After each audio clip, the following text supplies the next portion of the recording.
হাঁড়িতে জল বসিয়ে একটা ছাঁকনি দিয়ে দিয়েছি, এর মধ্যে একটু আমলকিগুলো ভাপিয়ে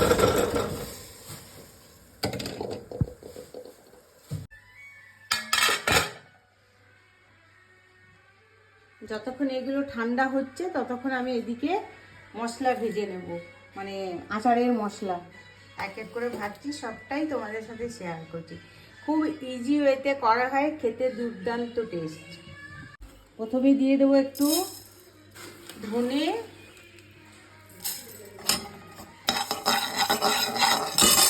তারপরে দিয়ে দেবো একটু জিরে,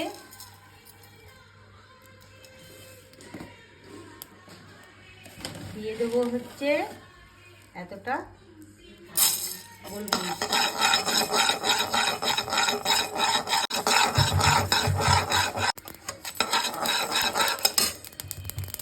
সরষেটা একবারে লাস্টে দেবো, বেশি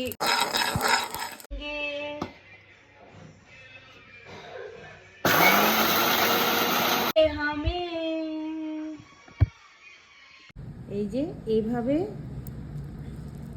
বীজগুলো আলাদা করে দিতে হবে। এই যে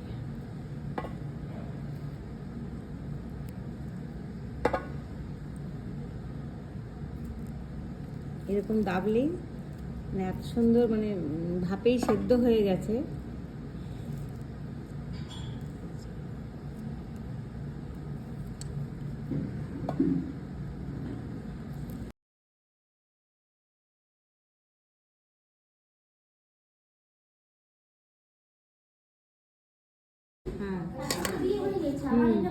লবণ, হলুদ, লঙ্কা গুঁড়ি, এইখানটাই হচ্ছে তোমার দেখতেই পেলে সব রকমের মশলা ভেজে গুঁড়ো করে নিলাম। এখানে ধনে, গোলমরিচ, জিরে, সর্ষে আর মৌরি আছে, তো এটাও দিয়ে দেবো ইনস্ট্যান্ট। এগুলো খুব তাড়াতাড়ি খাওয়া যাবে, সেরকমভাবে আমি আচারটা তৈরি করছি। আমলকি তো কাকিমা, তো এই মশলাগুলো দিয়ে দিলাম। আর এটা হচ্ছে ভিনিগার এক বাটি দিয়ে দিলাম, নষ্ট হবে না আচারটা, ঠিক আছে। আর দিয়ে দেবো একটু হিং, ডাইজেস্ট করার জন্য এটা ভালো, তারপরে একটা ভালো গন্ধও ছাড়ে, তো কিছুটা হিং দিয়ে দেবো।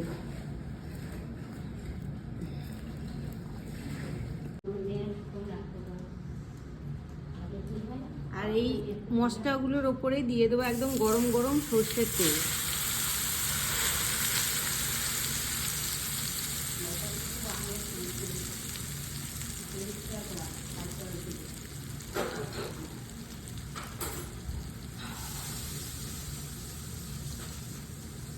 রসুনটা যেহেতু ফ্রিজে ছিল, জলটা আমি একটু শুকিয়ে নিচ্ছি।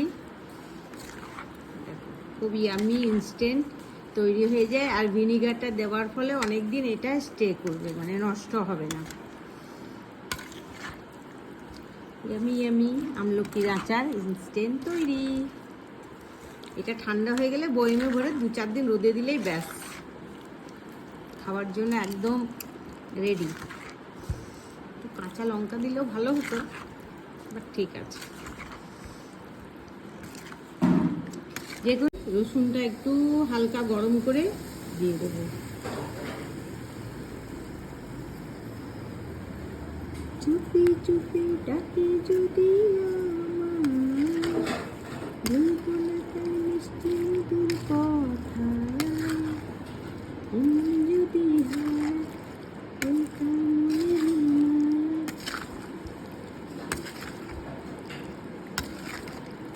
कुछ भी कहने से डरता है ओ मेरी साजन, मेरा दिल भी कितना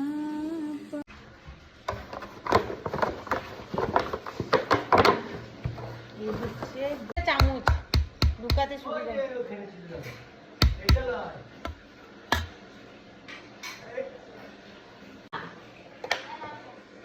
না এটা তো হয়ে যাবে, চাই না।